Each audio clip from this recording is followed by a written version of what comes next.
Hi నమస్తే, నేను మీ Rajagopal Reddy Karveti. Madanapalle files దగ్ధం కేసులో సిఐడికి చొక్కెదురు ఎదురైంది.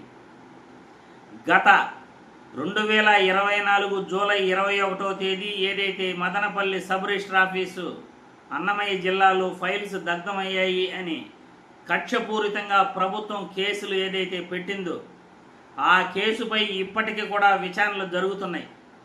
ఇప్పటికీ కూడా ప్రభుత్వం ఆధారాలను సేకరించలేకపోతా ఉంది.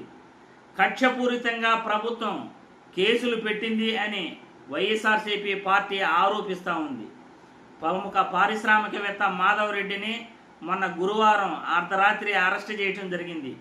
ఆయన్ను అరెస్ట్ చేసి తిరుపతి జిల్లాలోని నగిరి సిఐడి కోర్టులో ఆయన్ను హాజరుపరచడం జరిగింది. ఆయనపై 7 ఏళ్లలోపు శిక్ష పడే సెక్షన్లు ఏది నమోదు చేయలేదని, ఆయనపై సెక్షన్ BSN 111 మరియు సెక్షన్ 338తో పాటు ఆయనపై ఉద్దేశపూర్వకంగా కేసులు పెట్టారని, అందుకు సిఐడి కోర్టు మందలించిందని, సరైన సపోర్టింగ్ డాక్యుమెంట్లు పెట్టకుండా సరైన ఆధారాలు చూపకుండా అరెస్టులు చేయటం తగదు అని సిఐడి పోలీసులను హెచ్చరించిందట. రాష్ట్రంలో జరుగుతున్న అన్యాయాలపై, రాష్ట్రంలో పోలీసులు పెడుతున్న కేసులపై హైకోర్టు ఇప్పటికే 4-5 సార్లు పోలీసులను హెచ్చరించడం జరిగింది. మీరు వాంగ్మూలాలు తీసుకోకుండా, కేసులు విచారణ చేయకుండా మీ ఇష్టం వచ్చినట్లు సెక్షన్లు పెడుతున్నారంటూ హైకోర్టు పోలీసులను గత 5-6 సార్లు కూడా హెచ్చరిస్తూనే ఉంది.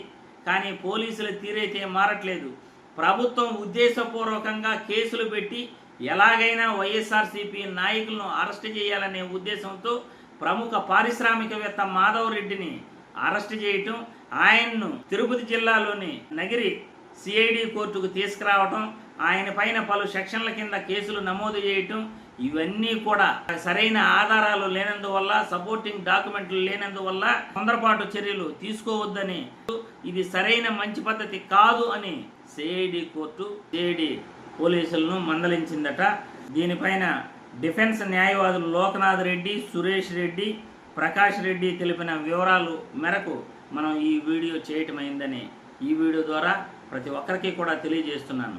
కాబట్టి ఆ ప్రభుత్వం తొందరపాటు చర్యలు ఎందుకు తీసుకుంటా ఉంది? కక్షపూరితంగా కేసులు పెట్టాలనే ఉద్దేశంతో ప్రభుత్వం తన యొక్క నిబద్ధతను కోల్పోతూ ఉంది. రాజ్యాంగ నిబంధనలకు విరుద్ధంగా పోలీస్ అధికారుల చేత కేసులు పెట్టిస్తూ, పోలీసులపైన ఒత్తిడి తెస్తూ ఎలాగైనా సరే వైఎస్ఆర్సీపీ నేతలను అరెస్ట్ చేయాలనే ఒకే ఒక కారణంతో ముందుకెళ్తా ఉంది తప్పనిచ్చి ఎన్నికలలో ఇచ్చిన హామీలు మనం నిలబెట్టుకోవాలి, ప్రజలకు ఇచ్చిన వాగ్దానాలను నెరవేర్చాలి, మంచి పరిపాలన ప్రజలకు అందించాలనే ఉద్దేశంతో ఎక్కడ కూడా ఈ కూటమి ప్రభుత్వం ముందుకెళ్ళట్లేదు అని క్లియర్గా తెలుస్తుంది.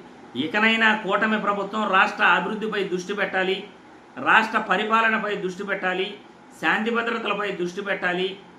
రాజ్యాంగ నిబంధనలకు విరుద్ధంగా పరిపాలించకుండా రాజ్యాంగబద్ధంగా, ప్రజాస్వామ్యబద్ధంగా పరిపాలన కొనసాగించాలని ఈ కూటమి ప్రభుత్వానికి తెలియజేస్తున్నాను.